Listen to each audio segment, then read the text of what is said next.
पहला फोटो देख लीजिए, उसके बाद बात करते हैं, ठीक है ना। लिखा है एक छोटा सा सुझाव सभी सेवकों को, और फिर यहां पे बड़ा सा मैंने पास्टर्स डाल दिया। अब ध्यान से सुनिएगा। आज किसी से मैं बात कर रहा था, नाम नहीं बताऊंगा, उनसे बात करते वक्त में ये जो क्या कहते हैं कॉन्सेप्ट मुझे मिला, मैंने सोचा कि मैं आप सभी पास्टरों को बताऊं। तो ये सिर्फ और सिर्फ पास्टर्स के लिए है, सेवकों के लिए। किसी भी दुनिया के कोने से आप अगर हिंदी भाषा समझते हैं, ये आपके लिए। ध्यान से सुनिएगा। देखिए, हम सब पास्टर्स कहते हैं, हम सब सेवक खुद को कहते हैं, बट उसके अलावा कुछ ऐसे पास्टर्स हैं, सेवक हैं, जो आगे की नहीं सोच रहे, भविष्य की नहीं सोच रहे। जैसे अभी पेंडेमिक आ गया, कोरोना वायरस, जिसके चलते बहुत सारे पास्टरों में से मुझे कॉल्स आने शुरू हो गए अभी, खास करके कुछ एक महीने के अंदर। कहते हैं कि मैं 10 साल से मिनिस्ट्री में हूँ, 15 साल से मिनिस्ट्री में हूँ, 20 साल से मिनिस्ट्री में हूँ, मेरे पास में इतने लोग हैं, लेकिन अभी मेरे को कुछ 2 साल से वायरस का चलते सब बंद हो गया है, और मेरे पास में अभी राशन का दिक्कत आ गया। तो मेरे मन में प्रश्न उठता है, आप अगर इतने साल से मसीह में हैं और सेवक बन के काम कर रहे हैं, और आप पास्टर भी कहते हैं खुद को, तो आपका बैकअप किधर है? जिसको कहते हैं ना फाइनेंस बैकअप या फाइनेंशियल बैकअप, वो कहां है? आपका खुद की पैर पे खड़ा होने वाला बैकअप कहां है?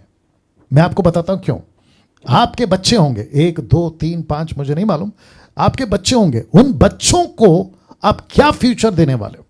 अच्छा, अब इसके अलावा जो अधूरे ज्ञान के लोग हैं, आप लोग कह सकते हैं, अलग से वीडियो एडिट करके आप लोग बना सकते हैं कि प्रभु की सेवकाई के लिए निकले हैं तो प्रभु देख लेगा। ऑफ कोर्स प्रभु देख लेगा, लेकिन प्रभु ने बुद्धि भी दिया है, प्रभु ने बुद्धि भी दिया है ना। अगर ऐसी बात है तो डेली बेस पे आ जाओ।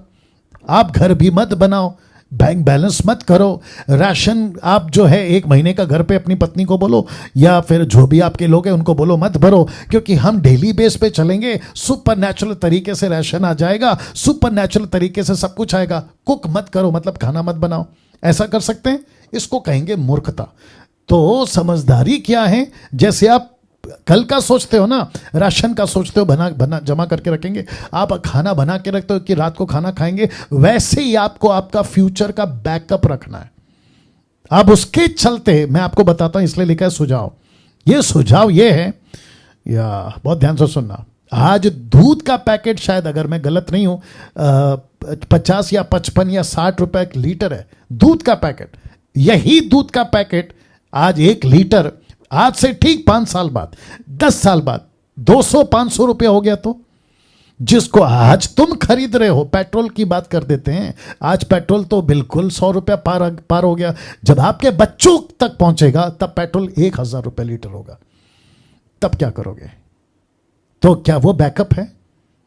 आपके भलाई के लिए बोल रहा हूं पास्टर जी, आप लोगों के भलाई के लिए बोल रहा हूं, इसलिए लिखा है सुझाव। आपकी मर्जी है बाद में। क्या ऐसा बैकअप है? आप ये बैठे हो क्योंकि कहीं पे कोई बाइबल कॉलेज गया था, वहां के पास्टर ने इमोशनली करके आपको कह दिया कि उतर जाओ मैदान में, पता चला कि वही संस्था ने आपका हाथ छोड़ दिया।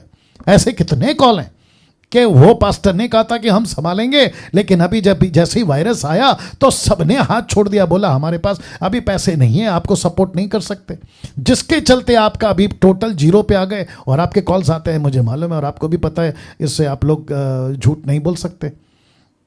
तो भावुक होकर सेवा करने किसने कहा है? रोमियो 10:2 कहता है कि परमेश्वर के लिए धुन है, लेकिन अक्लमानी या बुद्धिमानी के साथ नहीं। मैं वापस कहता हूं, मिनिस्ट्री करना है ना, करो। सेवा करना है, करो, गांव में, शहर में, कहीं पे भी, छोटी बड़ी, लेकिन बैकअप का क्या किया आपने? यहां से 5 साल बाद, 10 साल बाद बच्चे बड़े हो जाएंगे, लड़की है तो उसकी शादी कराना, लड़का है तो उसकी शादी कराना, आपका फ्यूचर है, आपकी पत्नी, बैकअप कहां है? आज मुझे बुरा भी लग रहा है, आपको भी नहीं अच्छा लगेगा, मजबूरी है इसलिए बोल रहा हूं। आज परिस्थिति यह है कि पास्टर्स कॉल करके कहते हैं बच्चे 3 हैं, हमारे घर पे पति पत्नी है, इलेक्ट्रिक बिल का पैसा नहीं भरा, रेंट का पैसा नहीं दिया, और राशन टोटल खत्म। अब आप सोच के देखिए, 2000 रुपए का अगर आप राशन का बैकअप नहीं है, आगे कैसे मसीह जीवन आपका जो परिवार है उसको चलाओगे आप? तो बेस्ट सुझाव ये है, नौकरी ढूंढो, बिजनेस करो, कुछ ना कुछ खेती बाड़ी या कुछ भी, और प्रभु के पास बैठो। प्रभु अगर फुल टाइम के लिए बुलाया, नौकरी सब छोड़ के, तो मुझे ऐसी हालत में क्यों रखा है? या अभी कुछ लोगों को तकलीफ होगी, लेकिन कुछ नहीं कर सकते, कुछ नहीं कर सकते। इसलिए लिखा है सुझाव। मैं फिर कहता हूं, बैठो प्रभु के पास। प्रभु अगर फुल टाइम के लिए बुलाया था गांव में इधर उधर, तो ये हालत क्यों? मैं इतना कमजोर और आर्थिक टोटल हिल गया। क्या मतलब है मिनिस्ट्री का? क्या दूसरों को यही बताओगे? और कब तक चंदे पे, दान और दशमांश पे आप अपना घर चलाओगे? कैसे लगता है आपको? अगर कोई देगा तब आपके पास आएगा। ये नौबत क्यों? आपका हाथ पैर सलामत है, आपके पास में कुछ कला है, आपको कुछ आता है, उसको यूज करो, नौकरी करो, 4 पैसे जमा करो, अपना बैकअप मजबूत करो, फिर डंके की चोट पे सेवा करो। ये है ना तरीका। और पौलुस तो यही करता था। या सो ट्राई टू अंडरस्टैंड, दिमाग लगाओ, टोटल कोलैप्स मत हो जाओ, टोटल गिर मत जाओ।